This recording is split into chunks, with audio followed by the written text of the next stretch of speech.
실현됐음을 다시 한번 확인했습니다. 그러나 반면에 극렬 지지층들의 법안을 침입해서 습격하고 폭동을 함으로써 제2의 내란에 준하는 행동으로 인하여 국가적 신인도와 대품격이 많이 떨어졌습니다.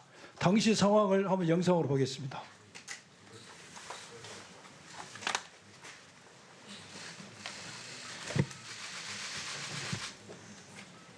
당시 상황을 보면은 경찰이 시대에게 방패로 얻어맞는 장면이 나옵니다. 이렇게 해서 경찰관이 51명이 부상을 입었고 7명이 중상을 입었죠. 맞죠? 예, 맞습니다. 그리고 많은 언론과 여론은 이 책임을 시대가 잘못했다 하고 있습니다. 그러나 이와 다른 의견을 표하는 사람도 있습니다. 집권 여당인 국민의힘의 원내대표 권성동 의원께서는 이렇게 이야기했습니다. 영상 한번 보십시다. 경찰에도 경고합니다. 경찰이 시민을 내동댕이 치고 시민의 카메라가 장착된 삼각대를 발로 걷어차는가 하면 시민을 방패로 내리찍고. 예, 방금 들으셨죠? 권성동 원내대표는 이번 시대의 폭격 습동이 경찰의 과잉 진압과 경찰의 책임이 있다는 취지의 말씀이었습니다. 이 말이 맞습니까? 뭐 그거는 사실과 다르다고 생각합니다. 사실과 다릅니까? 예, 동의하지 않습니다. 동의하지 않는다. 예, 됐습니다. 다음 영상 한번 봅시다. 7명의 젊은이들이 또 담장을 넘다가 또 유치장에 있다. 그래서 또 관계자하고 얘기를 했고요. 아마 곧 훈방이 될 것이다. 방금 잘 보셨죠? 이건 윤상현 의원이 국힘의 윤상현 의원이 18일 저녁에 영장 발부에 대해서 신문에 대해서 반대하는 시위대들 17명이 서부지법 월담을 하다 체포됐죠. 거기에 대해서 거기에 모인 시위대들이 한 이야기입니다. 내가 경찰 관계자에게 이야기해서 훈방 조치하기로 했다. 그리고 여기에 모인 외국 시민들에게 감사드린다는 이야기를 했어요. 제가 질문하겠습니다. 차장님, 경찰서에서 경찰이 윤상현 의원에게 이런 중대한 범죄를 저지르는 자들을 훈방했다고 약속한 사실이 있습니까? 그런 사실 없는 걸로 알고 있습니다. 예. 만약 이걸 훈방한다면은 제2의 내란의 행동 범죄를 훈방할 수도 없는 것이죠. 만약 그런 사실 확실히 없어요? 현재까지는 제가 그런 사실이 있다는 걸 보고받지 못했습니다. 만약 이런 사실이 없다면은 윤상현 의원은 시위대들에게 거짓말을 함으로써 시위대들로 하여금 폭동 행위로 나가도록 괜찮다는 안도감을 갖게 하고 이러한 안도감이 결국 19일 새벽에 있는 큰 습격을 하는데 동력이 됐다고 생각합니다. 윤상현은 이러한 거짓말을 한 것에 대해서 법적, 정치적 책임을 져야 한다고 생각됩니다. 다음 영상 한번 보겠습니다. 윤석열 대통령이 힘을 얻으려고 우리는 바로 공덕동으로 이동을 하려고 합니다. 국민 저항권이 이게 이제 시작이 됐기 때문에 윤석열 대통령도요 구치소에서 우리가 데리고 나올 수도 있어요. 방금 정광훈 씨의 이렇게 연설하는 내용입니다.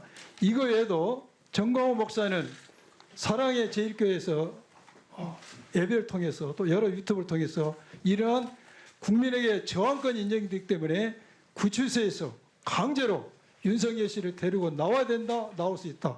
또 이 나라를 망했다, 고쳐 쓸 수도 없다, 이런 발언을 했습니다. 이러한 발언들은 현행법상 정치적 표현의 자유를 넘어서서 현행법상 많은 실정법 위반이 되고 있습니다. 특히 이러한 발언은 내란의 선전선동에 해당될 가능성이 아주 높습니다. 또한 오늘인가 일부 시민단체에서 정광훈 씨를 내란 선전선동 혐의로 고발을 한 거 알고 있습니다.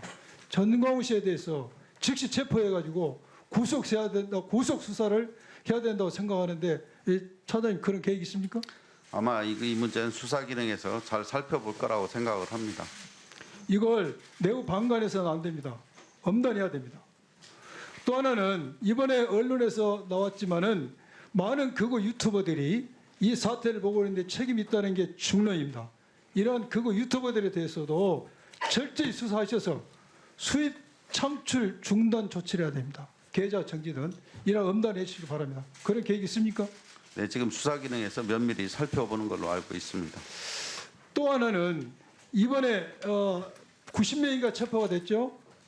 90명? 현재까지 포함하면 96명이고요. 서부지방법원 그쪽에는 86명. 80이 넘게 체포가 됐습니다. 이 사람들의 대부분이 많은 숫자 2030이라고 합니다. 그래서 저희들은 이번에 체포되고 영장이 청구된 젊은이들이 지난 한남동 관제에서 윤석열 피의자 체포 제지할 때 동원된 사람들은 아닌가 하는 강한 의심을 가지고 있어요.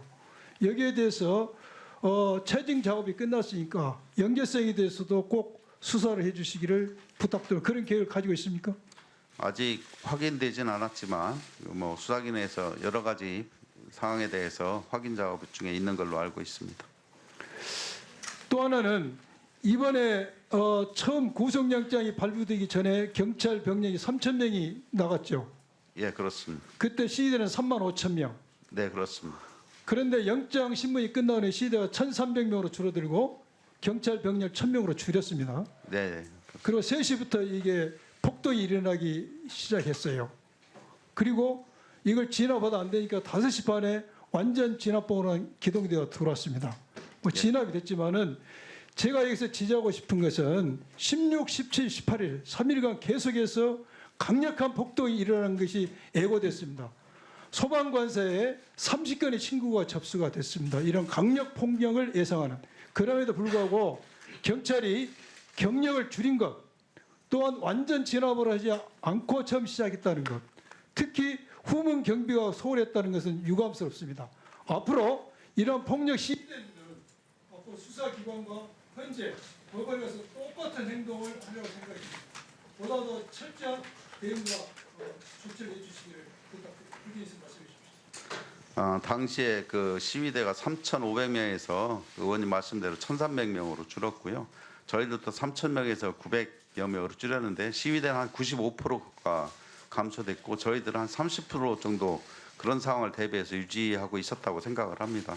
그래서 사방 그 서부지방법 담장 주변으로 충분한 경력과 인력을 배치했는데도 불구하고 그런 난동이라든가 이런 거에 대해서 벽돌 던지고 하다 보니 거기에 대해서 거의 배치된 인력이 좀 역부족이었던 것 같습니다. 그래서 저희들이 앞으로는 이런 일이 없도록 경력이나 이런 걸 잘 운영하도록 하겠습니다.